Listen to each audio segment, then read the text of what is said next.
Olá, boa tarde. Estamos ao vivo para toda Santa Catarina na cobertura das enchentes que acontecem no estado. Temos nesse momento 120 municípios afetados e 54 decretaram situação de emergência. 2 pessoas morreram em função dos alagamentos. Um dos municípios que decretaram situação de emergência é Blumenau, de onde eu falo agora ao vivo. Aqui todos estão de olho no rio Itajaiaçu, que está aqui ao meu lado. E nesse momento a altura do rio é de 8 metros e 63 centímetros. Com uma variação em queda de 9 centímetros, ou seja, diminuiu 9 centímetros na última hora. A partir de 8 metros, tecnicamente, é considerado enchente em Blumenau, situação que estamos vivendo, então, desde ontem na cidade. O pico até agora do rio Itajaiaçu, em Blumenau, foi às 3 horas da madrugada de hoje, com 9 metros e 46 centímetros. A previsão do Alerta Blue, Sistema Municipal da Defesa Civil, diz que o nível do rio deve chegar nas próximas horas a 10 metros, podendo até atingir 12 metros, dependendo da quantidade de chuva. Nós temos aqui no Vale do Itajaí 3 barragens que ajudam a conter o volume de água no rio. A maior delas fica em José Boatê e desde ontem há um confronto lá entre os indígenas, porque a barragem fica em área indígena, e a Polícia Militar e o Governo do Estado, que pretende fechar as comportas da barragem. Eu vou chamar agora o Felipe Salles, que também está ao vivo aqui em Blumenau, para atualizar para a gente a situação das barragens do Vale. Boa tarde, Felipe. Boa tarde, Patrícia. Boa tarde a todos. Essa barragem de José Boatê, ela fica em uma área indígena demarcada. E desde o anúncio feito ontem à noite pelo governo do estado de que as 2 comportas da barragem seriam fechadas foi feita, tivemos confrontos entre policiais e indígenas, inclusive com registro de pessoas feridas. É que uma decisão da Justiça Federal de Blumenau, expedida ontem à noite, ela autorizava inclusive a entrada de agentes do estado no local. Mas integrantes do povo Xoclen são contrários aos fechamentos das comportas por conta da possibilidade de alagamento nas áreas mais baixas. O estado afirma que havia entrado em acordo com os indígenas antes de enviar para lá o BOP e a PM. Mas os indígenas dizem que o acordo não foi cumprido. Desde o meio-dia, inclusive, a Justiça Federal está fazendo uma audiência conciliatória entre as partes para tentar chegar em um consenso. A decisão de fazer essa audiência foi expedida pela Justiça hoje pela manhã, em caráter de urgência. E agora, neste momento, técnicos e também a Defesa Civil conseguiram acessar a barragem, mas até o momento não conseguiram fechar as comportas. Aproveitando que estamos falando das barragens do Alto Vale, as outras 2 em operação ali na região ultrapassaram o limite de 100% da capacidade nesse domingo. A primeira a começar a verter, nós inclusive temos imagens, foi a de Taió, que na madrugada já havia ultrapassado os 83 milhões de metros cúbicos da capacidade que existe. Já a outra barragem do Alto Vale, que é a de Tuporanga, que você acompanha agora nessas outras imagens, começou a extravasar às 7h30 da manhã de hoje. A capacidade da estrutura é de 110 milhões de metros cúbicos. Em nota, a Defesa Civil informou que o vertimento das barragens é uma operação controlada e monitorada por uma equipe técnica. Voltando a falar agora sobre Blumenau, nós estamos ao vivo aqui na cabeceira da ponte da Rua Paraíba, ponte essa que estava em obras. E hoje, por conta da elevação das águas do rio Itajaiaçu, quase que a água ultrapassou a pista. Mas como a Patrícia disse, o rio vem numa tendência de queda e isso felizmente não aconteceu. Mas hoje de manhã, diferentes pontos da cidade estavam alagados, principalmente aqueles em que as cotas de inundação são mais baixas, como na rua 1º de Janeiro e no Parque das Itoupavas, ambos no bairro Itoupava Norte, e também na sede do Clube Metropolitano, no bairro Itoupavazinha. Nos abrigos da cidade, há 104 desabrigados. E esses abrigos foram ativados nos seguintes bairros: Jardim Blumenau, Velha, Vila Nova, Garcia, Itoupava Norte, Ribeirão Fresco, Itoupavazinha e Fidelis. Patrícia, eu volto com você. Obrigada, Felipe. Aqui em Blumenau, o transporte público está suspenso hoje. Os ônibus estão apenas transportando funcionários da área da saúde. E as aulas estão suspensas amanhã em toda a rede municipal e também na rede estadual. Agora a gente vai para Rio do Sul, no Alto Vale, onde está Ana Cristina Machado. Oi, Ana. Oi, Patrícia. Oi para todo mundo que acompanha a gente. Nesse momento eu estou aqui na sede da Defesa Civil de Rio do Sul, onde agora há pouco recebeu a visita do governador Jorginho Melo, conversou com a imprensa e também fez uma coletiva aqui falando sobre a situação da chuva no estado.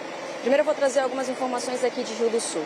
A última leitura, de acordo com a Defesa Civil, do nível do rio Itajaí-Açu foi de 8 metros e 96 centímetros. O nível foi diminuindo ao longo da noite, mas agora chove aqui no município e o nível do rio atual é de 8 metros e 96 centímetros. Existem 22 abrigos abertos aqui no município e mais de 1.100 pessoas estão sendo atendidas. Alguns equipamentos, como camas, colchões, na verdade, alimentos, já estão sendo fornecidos aqui para o município por parte do governo do estado, de acordo com a prefeitura. Esses alimentos vão ser primeiro encaminhados para os abrigos para atender essa população que está lá no momento. A Secretaria de Educação de Rio do Sul informou que o atendimento da educação infantil e ensino fundamental da rede municipal de ensino fica suspenso por enquanto até o dia 11, tá? Não tem condições de ter atendimento nessas unidades antes dessa data. Além disso, a Prefeitura me confirmou que quando o nível do rio fica acima de 8,5 metros, 125 ruas aqui do município já passam a ser atingidas com pontos de alagamento. Como eu comentei, o governador Jorginho Mello esteve aqui agora há pouco, deu uma coletiva, falou sobre a situação da chuva no estado. E uma situação que ele comentou também foi sobre a operação da barragem em José Boatê. A gente falou sobre barragens agora há pouco com o Felipe Salles, né? Ele comentou sobre essa operação que deve acontecer nas próximas horas. Vamos acompanhar a fala do governador. A barragem vai ser fechada dentro das próximas horas. Infelizmente, a polícia teve que parar durante a noite, não recuou, parou onde estava. O comandante deu comando para ficar assim, em prontidão, porque era muito escuro, não enxergava um palmo na frente do nariz. E a polícia está lá para dar segurança a quem quer, às pessoas que estão fazendo o conserto. Isso, só mais uma informação aqui de Rio do Sul para a gente finalizar. Eu acompanhei uma conversa do governador com o prefeito, com a Defesa Civil aqui do município, sobre as questões de atendimento de água e energia. Eles falaram que começa a ter algum tipo de problema quando atinge 13 metros. E essa é a previsão da Defesa Civil para o nível do rio aqui em Rio do Sul. Então, os trabalhadores, tanto da Casan quanto do atendimento de energia elétrica, já estão trabalhando para evitar mais transtornos relacionados ao abastecimento de água e energia aqui no município. Volto com você. Obrigada, Ana. E agora a gente vai para o meio-oeste do estado, onde está o Cristiano Gomes. Boa tarde, Cris. Oi, Patrícia, boa tarde para você, boa tarde também para toda Santa Catarina. Pois é, voltou a chover forte aqui na região do meio-oeste. Estou falando ao vivo direto da cidade de Joaçaba. E bem aqui do meu lado, gente, está o Rio do Peixe. Ontem o nível do rio subiu 7 metros acima do nível normal, tanto que ele entrou também em estado de atenção. Agora, nas últimas horas, ele abaixou para baixo, né? Então aí de 7 metros. Mesmo assim, a preocupação ainda continua sendo bastante grande, tanto que o serviço, então, municipal, né, que realiza todo o processo de verificação da água aqui da região, decidiu, por conta do alto volume de chuva, fazer a limpeza de alguns pontos aqui do rio. E aí, por isso, gente, ao longo deste domingo, bairros não só aqui de Joaçaba, mas também de Luzerna e também de Erval do Oeste podem ter o abastecimento aí de água comprometido. Nas últimas 24 horas aqui em Joaçaba foram registrados 9 deslizamentos, sendo que ontem, gente, à noite, um homem acabou ficando parcialmente soterrado.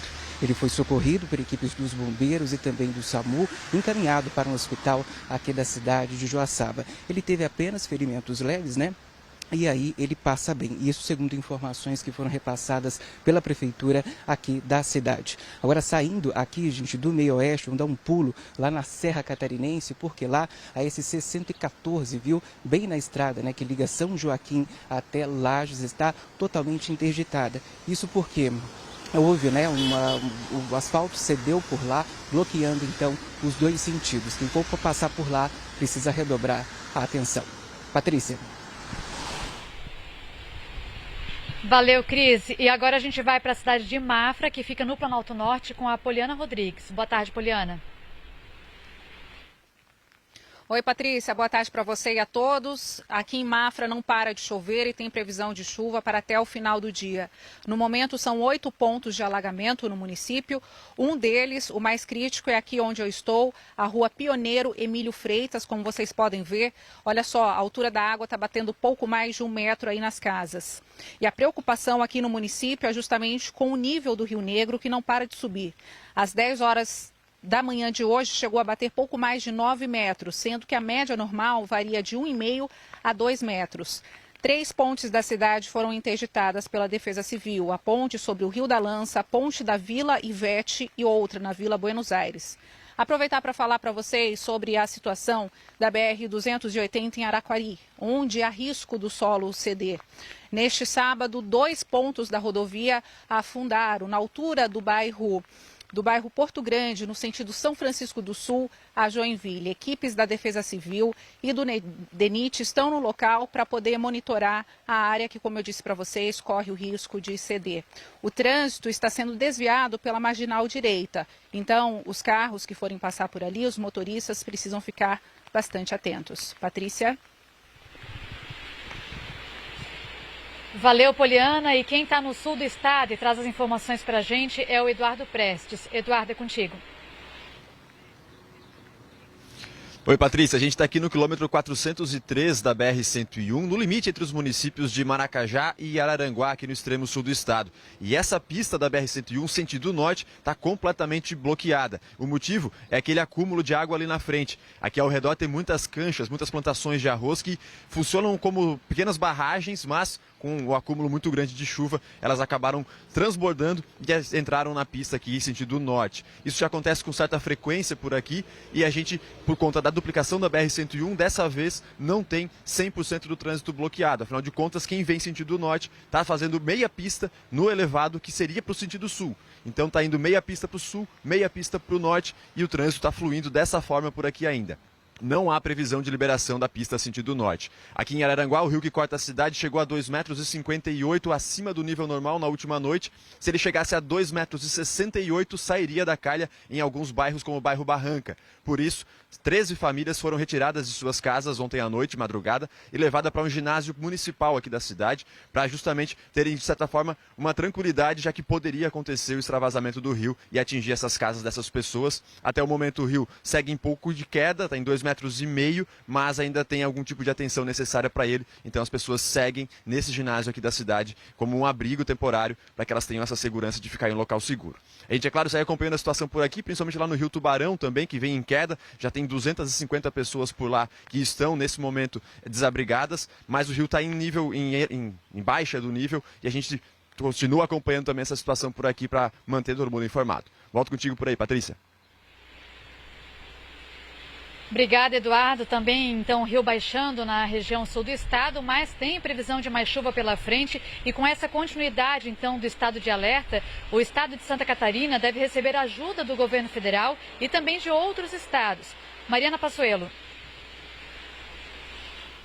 Olá, boa tarde a todos. Isso mesmo, com a previsão de mais chuva e também já todo o efetivo da Polícia Militar do Estado mobilizada por conta das chuvas, toda ajuda externa agora é bem-vinda. Nós estamos no Comando Geral da Polícia Militar em Florianópolis, onde a PM informou há pouco que o Exército Brasileiro se disponibilizou para prestar ajuda humanitária ao Estado, já que várias cidades estão em situação de emergência. Agora a gente conversa com o comandante Pelosato, da PMSC, que traz as informações de como os recursos externos devem ser empregados no Estado. Boa tarde. Boa tarde. Esses contatos todos, com o Exército foram feitos pelo nosso governador Jorginho Melo e o Exército, então, ele entra na operação com ajuda humanitária, ou seja, ele vai começar a distribuir cestas básicas em áreas alagadas de difícil acesso, até pelos recursos que eles têm adequados para isto. Então, isso deve iniciar nos próximos momentos e ajuda de outros estados vizinhos, como é comum, nós mandamos aeronaves para o Rio Grande do Sul, Bombeiro, Polícia Militar, e eles também se propõem a nos ajudar, Rio Grande do Sul e Paraná. Perfeito. A gente sabe que aeronaves vão chegar para ajudar aqui os trabalhos de Santa Catarina? Normalmente são enviados helicópteros, porque são os que dão acesso a essas áreas isoladas, ou seja, o tempo dá uma aliviada, essas aeronaves conseguem chegar nesses locais onde está isolado, por terra, não se consegue devido ao alagamento. Tá certo, comandante, muito obrigada pela sua participação. A gente permanece, então, atento às condições da chuva e também às estradas e o atendimento à população por conta das fortes chuvas aqui no estado. Voltamos ao estúdio. Valeu, Mariana. E olha só, com essa previsão de chuva forte, que vai continuar em Santa Catarina, a Defesa Civil emitiu um novo alerta por causa da condição climática. Eu chamo agora, então, a Eduarda Demenech para atualizar para a gente a previsão do tempo. Boa tarde, Duda. Oi, Paty, boa tarde para você e para quem nos assiste. Olha, ainda temos um volume grande de chuva previsto para as próximas horas, um pouco menos do que vinha indicando a previsão, porém volumes bem consideráveis. Nas próximas horas, então, pode chover até 70 milímetros, principalmente nessas áreas aqui em azul mais forte, Grande Florianópolis, Vale do Itajaí, todas as áreas do norte e também pega um pouquinho aqui do meio oeste. Já nas outras regiões, Grande Oeste, Serra e Sul do estado, aí os acumulados devem variar entre 30 a 50 milímetros. Entre o final da tarde e noite de hoje, essa chuva se concentra mais nas regiões próximas do Paraná, a exemplo do Planalto Norte e também do Norte. Diante dessas previsões e de toda a chuva que caiu nos últimos dias, o alerta segue principalmente para as inundações graduais, risco muito alto para isso acontecer no Vale do Itajaí, Planalto Norte e Litoral Norte. Alerta também para alagamentos, enxurradas e deslizamentos. O solo está muito encharcado e tem risco alto para movimentação de terras e rochas. A partir de amanhã, a chuva diminui de forma significativa aqui no estado. Patrícia. Estão abertas, é isso? Obrigada, Eduarda. E nesse momento também atualizo em relação às barragens que ficam em José Boatê. Ainda existe uma negociação sendo feita e as comportas permanecem abertas. Mais informações sobre as enchentes em Santa Catarina você confere a qualquer momento aqui na programação da NSC TV em outras edições do Redação NSC. E hoje à noite, após o Fantástico, tem um programa especial com toda a cobertura sobre essa situação do estado. Reforçando que nesse momento temos 120 municípios afetados, 54 decretaram situação de emergência e na maior parte dos municípios a situação é essa, como aqui em Blumenau nesse momento. Permanece chovendo e com previsão de mais chuva pela frente. A gente volta então mais tarde, a qualquer momento e após o Fantástico. Um bom domingo para você e até mais.